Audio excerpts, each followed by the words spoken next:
Welcome to Heart Nurses, brought to you by the Preventive Cardiovascular Nurses Association. PCNA's mission is to promote nurses as leaders in cardiovascular disease prevention and management.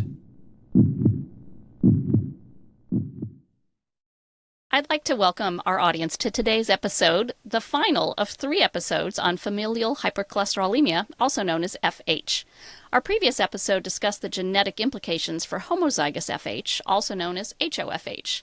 And today we're going to take a deeper dive into genetic testing for HoFH. Today's guest may be familiar to our audience, but Dr. Seth Baum, could you please introduce yourself? Sure, yeah. My name is Seth Baum. I'm a preventive cardiologist, originally actually electrophysiologist and interventional cardiologist. I stopped doing those about, I would say, 20 years ago, and have just focused on prevention and lipids since then. I'm the Chief Medical Officer for Flourish Research, and I'm also the Chairman of the Board for the Family Heart Foundation. Well, we are so excited that you're spending time with us today to discuss this really important topic. And I'd like to kind of pick up where we left off at the end of our previous episode. So, Dr. Baum, could you please remind our audience about cascade screening for HoFH, what it is, why it is important? Sure. So cascade screening is important for FH, period, both heterozygous and homozygous FH. I just want to make that very, very clear. And you can apply what I'm about to say to both forms of FH. But today, of course, we're talking about homozygous FH.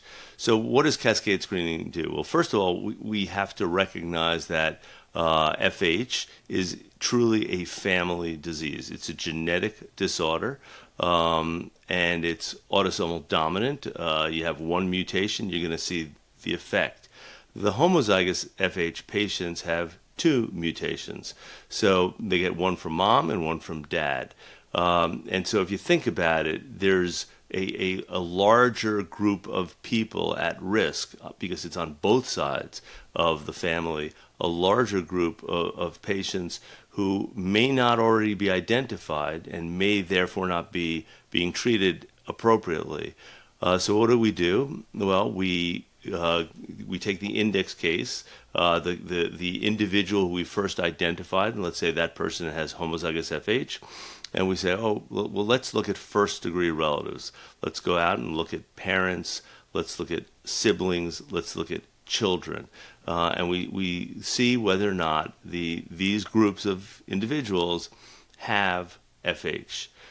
They can have homozygous FH potentially. They can have heterozygous FH. So we look at all of them, and we say, yep, you have FH. If you have FH, we go farther out. So if it's a parent, we can go to the grandparents. We can go to the uncles and aunts. If it's children and they have children, we go to their children. So that's what we do.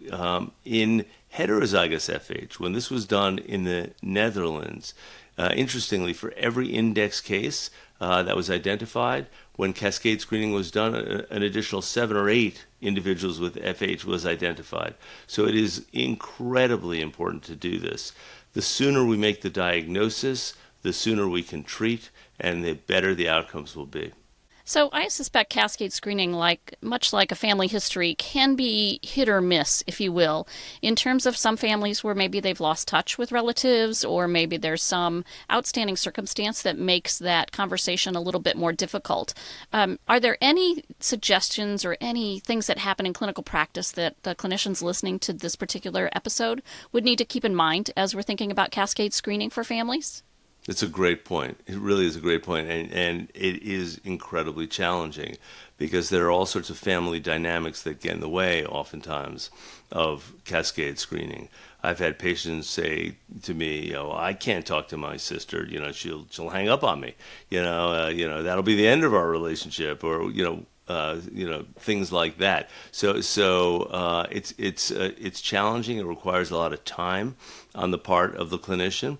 And I think the best way to approach it is to emphasize that individuals with FH you can liken to individuals frankly, with cancer. You wouldn't leave these people untreated, unidentified and untreated.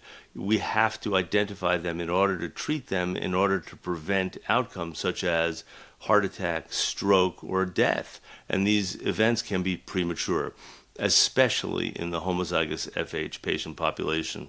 So when we're thinking about cascade screening, and obviously that index case, that patient that's sitting in front of you, is the one who is the primary reason for this to happen. What is the role of the clinician who's working with that patient and the patient themselves in actually getting this cascade screening done? Does the patient call their family or, connect with their family? Does the patient say to the clinician, gosh, I need some more information to share? How does that look in clinical practice? So it can appear multiple ways, actually. So you can have a patient who has a family that's very tight, very close, and the patient might say, I can do this. I can handle this. I'll make the contacts with my family members, and I'll use you as a resource if need be. Alternatively, you might have a patient who says, I can't reach out, but I'll give you my family members' names and you can contact them. When that happens, it's always best to have the patient reach out to the family members first so that they're not getting a cold call. Hey, I just want to talk to you about a genetic disorder you might have. So, it's much better to forewarn them. I would just reemphasize the importance of doing it. It is our best way to identify the certainly 70 to 80% of patients with FH who have not yet been identified. And that, believe it or not, holds true with homozygous FH as well. A large number of patients with homozygous FH, it may be surprising since their LDLs are so high, but a large number have not been identified and need to be identified. So it's important for physicians to engage actively in the process. We've been talking with Dr. Seth Baum about cascade screening for HoFH, and we will be right back. For more education, resources, and tools for your clinical practice, visit pcna.net. You'll find CE courses, patient handouts, and more, all free to access. Visit pcna.net. We're back to continue our discussion about genetic testing for hypercholesterolemia.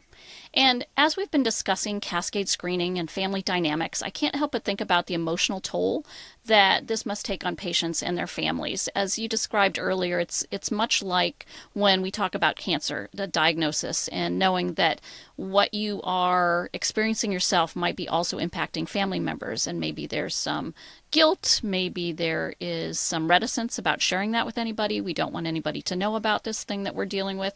So since HoFH affects multiple generations, how do you address this kind of emotional piece with patients? Yeah, great question. First, I'd say it really depends on the age of the patient who has been identified, that index patient. If it's a child, it becomes even more challenging from an emotional standpoint. So now you've shared with the family, the parents, that the child has something that could be, as we say, akin to a cancer. So now you're dealing with a pediatric cancer. So it's just terrifying, and patients can often feel as though there's no hope. So one of the things to do is to reassure individuals that identifying HoFH early is always a good thing. There are many, many therapeutics that we have available, even in pediatrics. There are drugs that have been approved that have really changed the approach to HoFH and dramatically improved LDL levels. I have patients who've gone through clinical trials, pediatric patients who started with LDLs in the 700-800s, and now on these new meds, LDLs are in the 100 range. So imagine that. This was not possible, 5-10 years ago.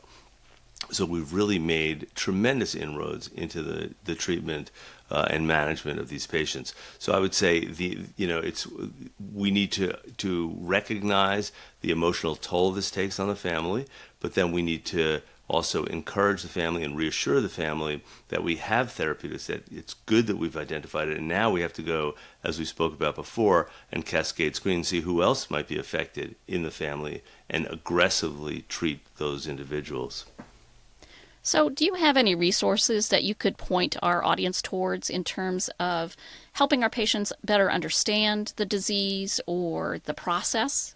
100, yeah, absolutely. So the Family Heart Foundation. So I am the chairman of the board of the Family Heart Foundation, and that's an organization that was established over 10 years ago to address FH, now also Lp(a), or lipoprotein small a.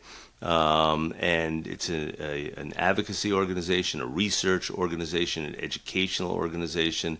It's really a very substantial group with tremendous resources. There are now over 200 ambassadors who have been trained to go out to the communities to help people who have FH or Lp(a).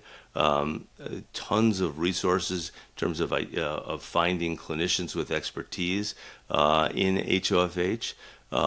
And people who they can talk to, the patients can talk to, and actually have an emotional conversation about this and the toll that it's taken. In terms of research, specifically with regard to HoFH, the Cascade FH registry is something that was started many years ago by the foundation. And for HoFH, there were 67 or so patients who were identified. Most of those were genetically determined to have HoFH. I believe it was 40 is the number. And there were a lot of learnings from that. One example is there was a genetically confirmed patient with homozygous FH with an LDL over 500, xanthomas as a child, family history of high cholesterol in both parents, family history of premature ASCVD in both parents. So classic definition of homozygous FH, and yet the genetics in that individual were negative. Not a single pathogenic mutation was identified. So what that tells us is phenotype always trumps genotype. So if you have a patient who meets criteria for homozygous FH and the genetics are negative, the patient has homozygous FH. And that's very, very important for multiple reasons, not the least of which is there are medications specific for homozygous FH patients. You do not want to deny a true homozygous FH patient one of those medications. We will be sure to put those resources in the show notes for this episode, so our listeners or those watching this will be able to access those very easily. So make sure you check those out for those of us that are interested in that. I have one final question for you. We've talked about a lot of different things today. What would be your one key takeaway for our audience?